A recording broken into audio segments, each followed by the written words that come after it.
Chapter 6. 10:19 a.m. You can't put him to sleep. He's been doing great. I don't understand.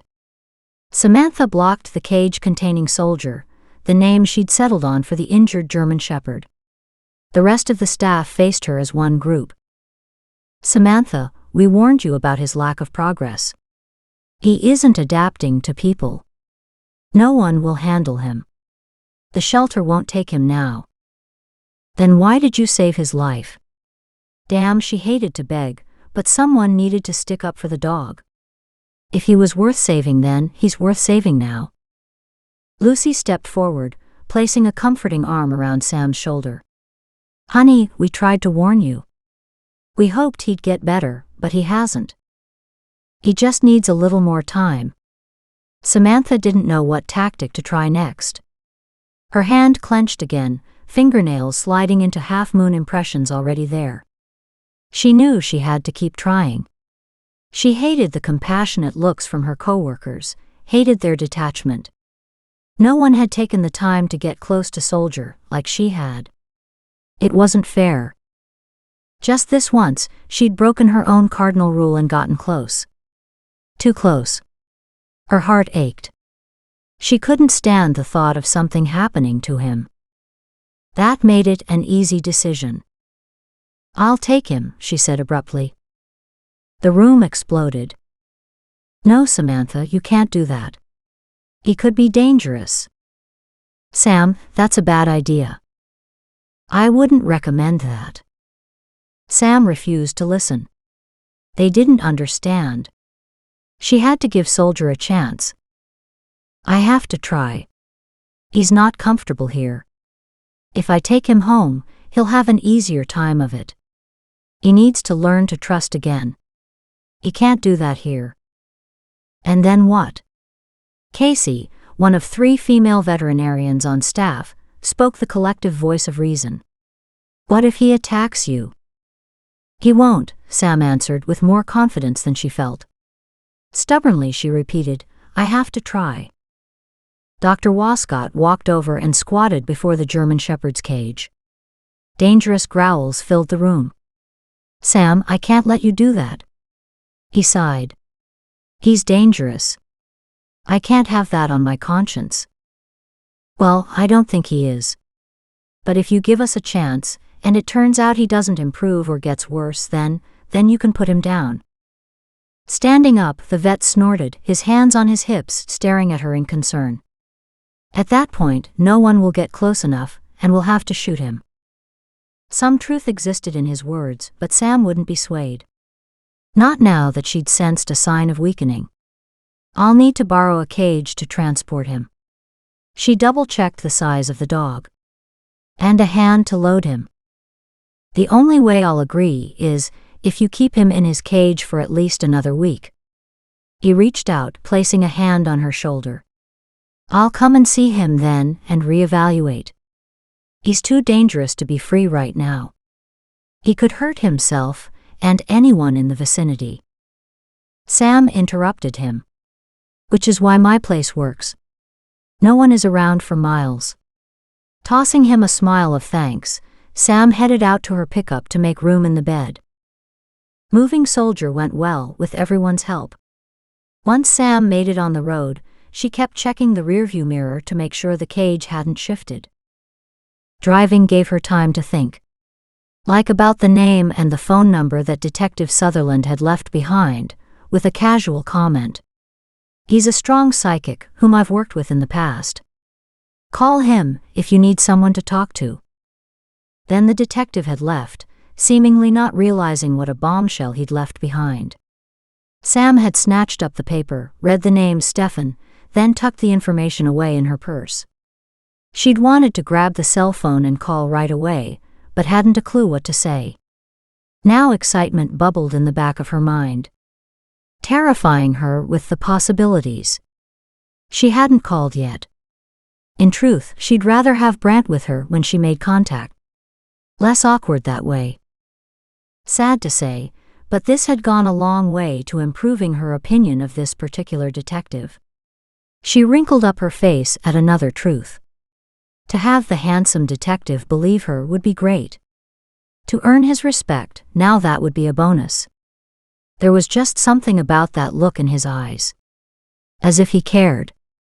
As if he cared about her. How sexy was that? To actually know that someone was listening, paying attention. Just his focus on her, with such intensity, made shivers go up her spine.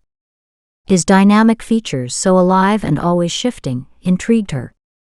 But then so did his lean muscles, cording up his neck and down his forearms. Goosebumps raised on her arms, even though she drove in the heat of the melting sun. For the first time that she could remember, she'd found a man who intrigued her. She grimaced.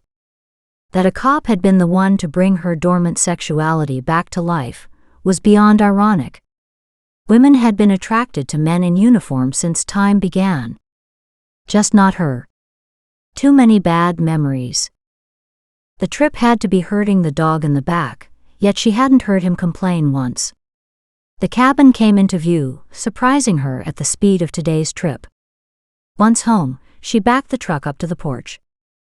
Moses waited, wagging his golden plume of a tail. She hopped out, gave him a swift hug, and went to open the tailgate. It stuck, as usual. She pounded it a couple times before it finally dropped. Moses bounded into the truck bed, eager to check out the new arrival. He loved other dogs. Most of the time, they loved him. Soldier curled a lip, but other than that, showed no reaction. Sam watched their interaction carefully. Except for a low warning, Soldier ignored the other dog. Sam, hands on her hips, spoke to the dogs. Now would be a good time for the detective to show up. We could use his help, or rather his muscles. The cage rested on an old blanket. She'd had plenty of help loading Soldier. Now she'd have to tug on the blanket to drag him off. Despite working alone, the blanket system worked well. Although, by the time Soldier had been safely moved to the porch and under the overhanging roof, Sam's limbs were shaking from the effort. Soldier never made a sound. Even now, he lay there and regarded her with his huge eyes blackened with pain. They locked on her, as if he understood. Her heart melted a little more. Sam collapsed beside his cage, her breathing ragged. There you go, boy. Life will be much nicer here. Using the bottom of her t-shirt, she wiped the rivers of moisture from her forehead. Moses and Soldier sniffed each other through the steel mesh as Sam rested and watched. The patient needed fresh water, clean blankets, medicine, and food. Lord, she needed food. And a shower. With full bowls of food and water, Sam returned to see Moses stretched out against the side of the cage, staring at her reproachfully. Don't look at me like that. I can't let him free. He might take off. Placing the bowl down, she unclipped the front door. Hi, Soldier. Soldier's dark pain-filled gaze locked on hers. He slumped lower. Shit. Are you hurt? Damn it. I knew we shouldn't have moved you. I'm so sorry, Soldier. I had to. They were determined to put you down. He closed his eyes, his mouth growing slack. Fear clutched her heart. She struggled to open the tight clasp on the cage door. The closure snapped open, and she stretched a hand toward him. He didn't growl, and only opened one eye. Pain clouded his gaze, but a much less heated warning remained. What's the matter? No more fight left inside? Or are you prepared to give me the benefit of the doubt, after rescuing you from there? She stroked the thick, lush fur. Dried blood decorated his dark coat.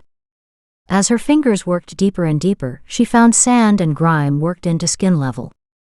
Poor guy. It's been a long time since anyone cared about you, hasn't it? Sam's knees and back ached from the cramped position. She scrubbed his back and neck for another moment.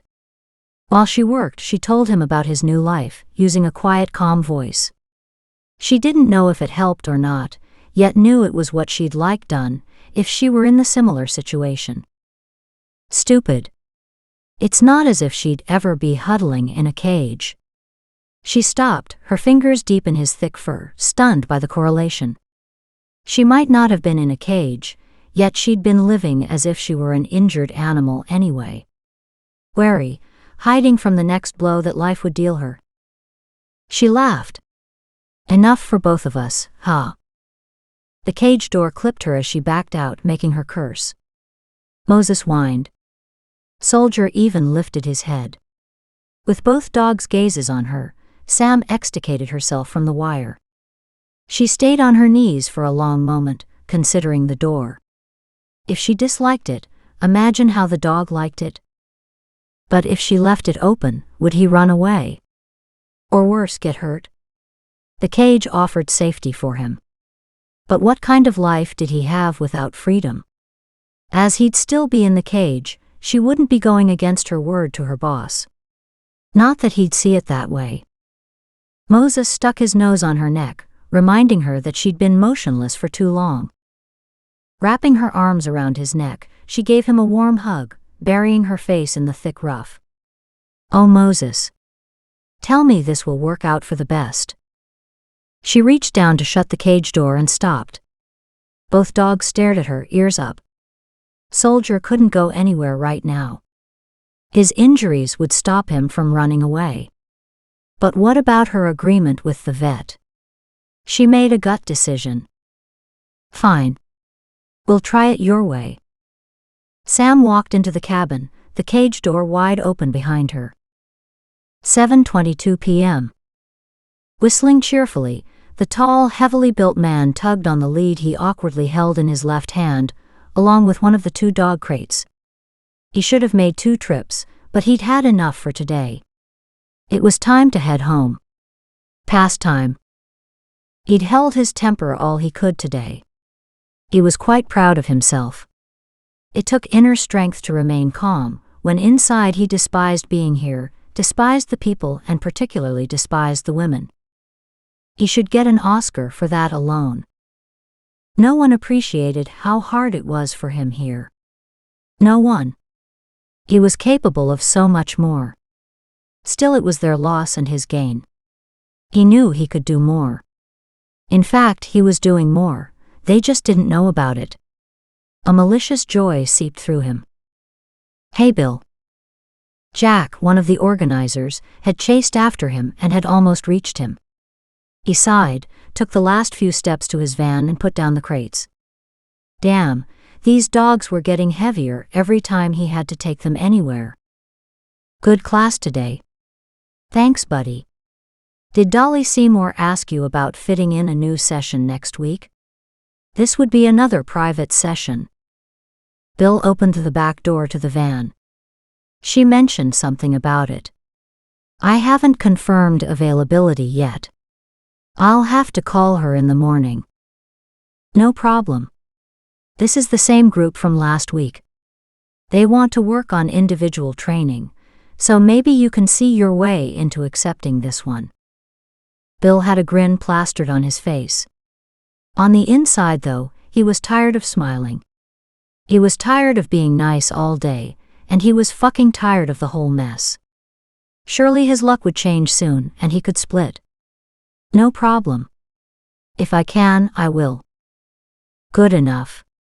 We'll see you later then. Jack headed back into the clubhouse. As he opened the door, a slinky brunette in tight-ass capri pants and a shorty midriff top walked toward him, a tiny white Lhasa Apso sporting a big pink bow in her arms. Bill grinned at the beautiful woman walking toward him, and stopped loading his stuff into the back of the van to talk with her. Hi, Caroline. A bright smile broke across her face. Thanks for today's class, Bill. I'm just sorry Jared couldn't be here today. He'd have really enjoyed it. Bill smiled as expected. In truth, if he heard one more thing about her husband Jared, Bill was liable to scream. If there was one thing he couldn't stand, it was gushing females, particularly when gushing about their males. Still, he kept an eye on her nicely rounded ass as she walked past to her black Porsche several vehicles down.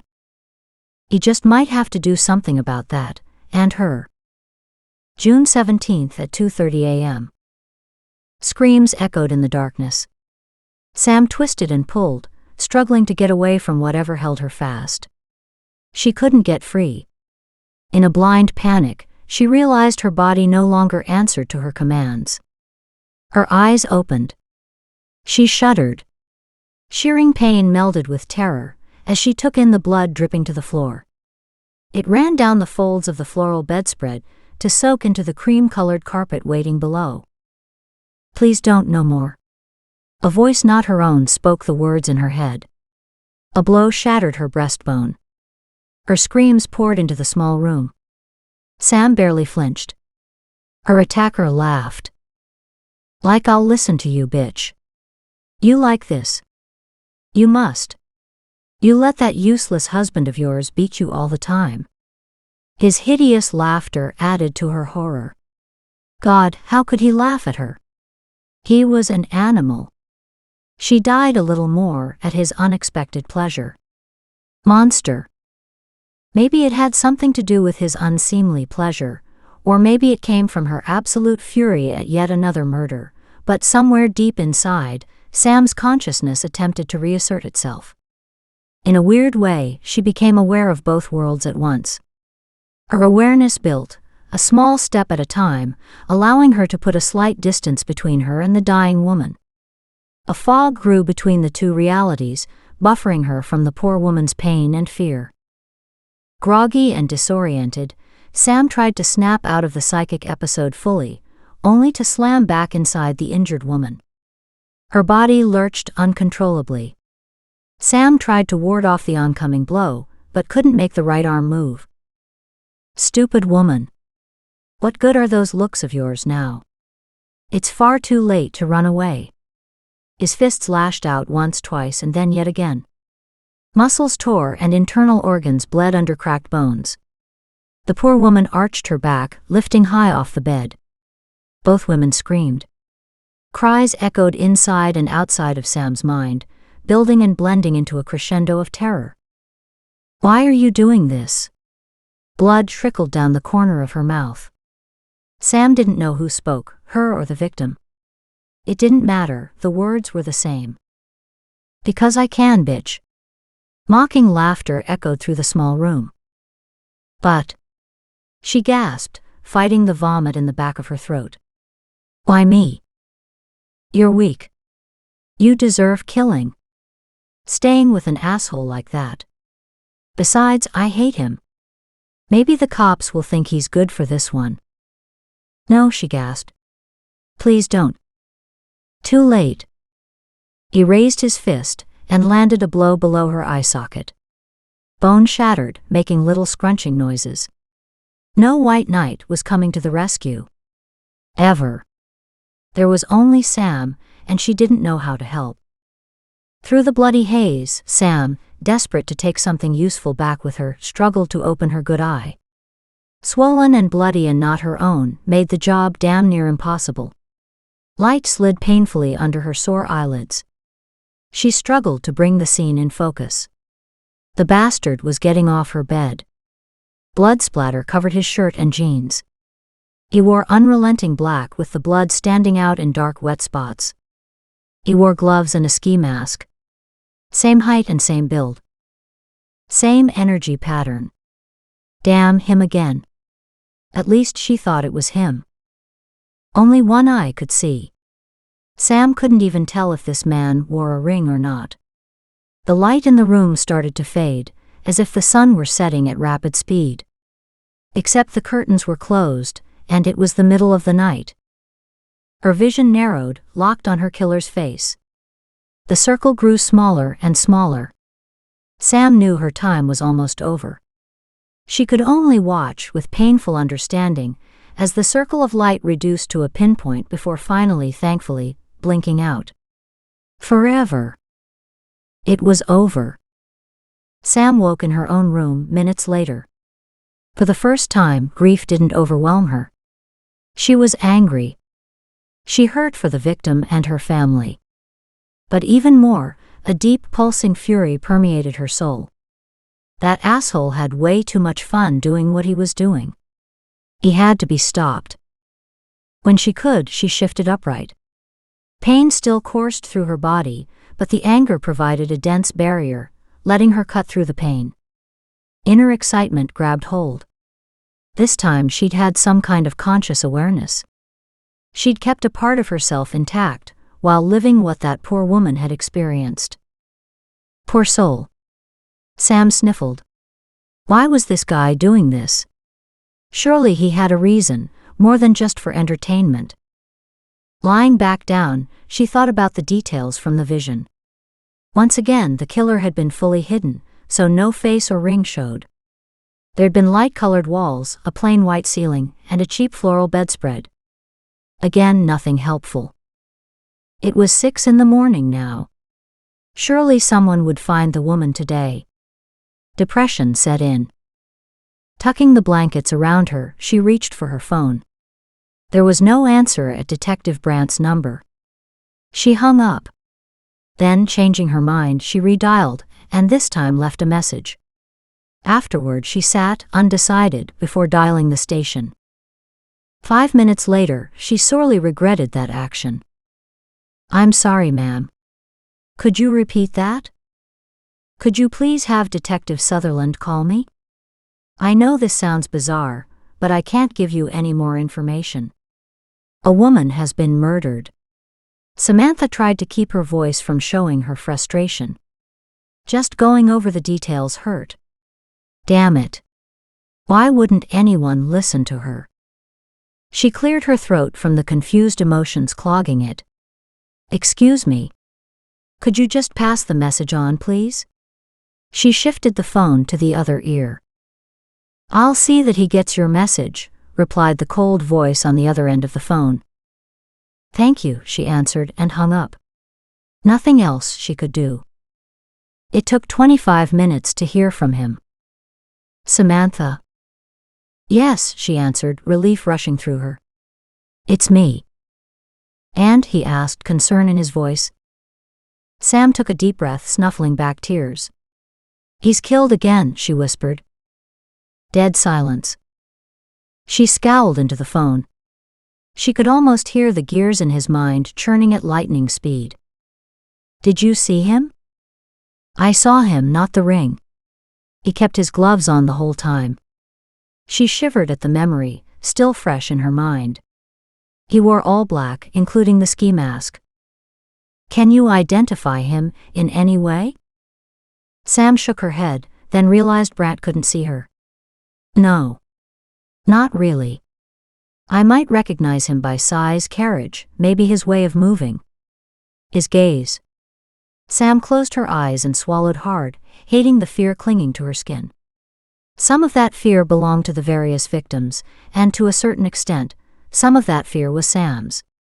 The killer breathed evil. She got a grip again. It won't stand up in court, but I would recognize his energy if I ever saw him again, at least I think so. What does that mean? His sharp voice cut through the lines. She stiffened. When he kills, he lets himself enjoy it. Energy has its own individual pattern, and changes with moods, etc. She paused for a moment. I think I might recognize it again, but I can't say for sure. Sam waited in edgy silence. Is there anything you can tell me about the victim? Like what? She relaxed slightly. With it, fatigue set in. She was so tired. Like where she lives, a house, an apartment, something to help us find her faster. Samantha sighed. When you're being attacked, you don't think, I'm so-and-so and live at 146 Pine Street. Women think about being rescued and why them, and toward the end.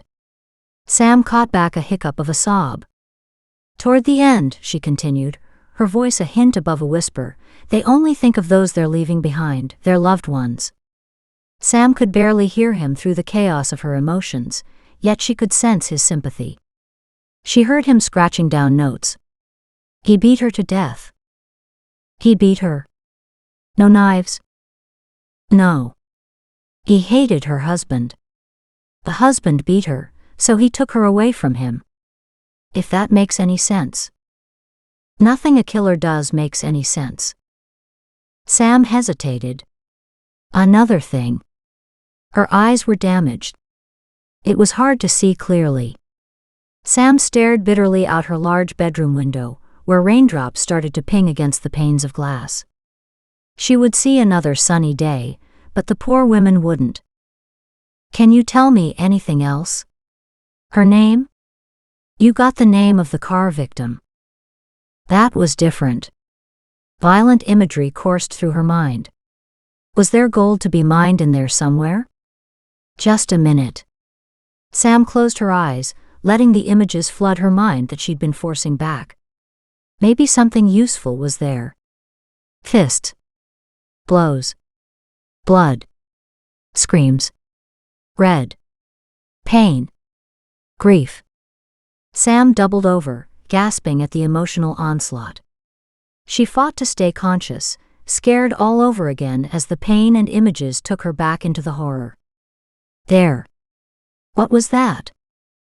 A name. Sam fought to leash the demons in her mind, scrambling for the safety of her physical reality, desperately wanting to return to her small cabin by the lake. She shuddered and opened her eyes. A whitewashed ceiling stared back at her. She shivered. How could anything so bizarre happen in such a calm and normal setting? Sam, damn it, answer me. Brant's voice screamed through her phone, dragging her attention back to the task at hand. Are you there? God damn it. Brant. Sam's vocal cords sounded wrong to her own ears, hoarse and rough. She tried again. It's okay. I'm here. What the hell happened? Jesus, you said just a minute. I thought you'd gone to get something. Sam frowned. How long was I gone? At least 2 or 3 fucking minutes. His voice was calmer now. I almost hopped into my truck to drive out to your place. Jesus, don't scare me like that again. Sam shook her head. That long? No, surely not. She stared uncertainly at the small plastic clock on the milk crate that passed for a nightstand. So what the hell was that all about?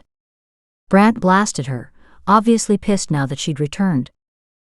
Sorry, I didn't mean to worry you. Her husband's name was Alex. Husband. Was he the killer? No. She rushed to explain. That's what the killer wants you to believe. So, the husband was a wife-beater? I think so. Silence reached through the phone as he digested that information. When he spoke again, he was all business. I've got to take another call. I'll need you to come to the station and give a statement. How about 11? I'll see you then. Sam stared down at the dead phone. Shit. That was so not what I wanted to happen.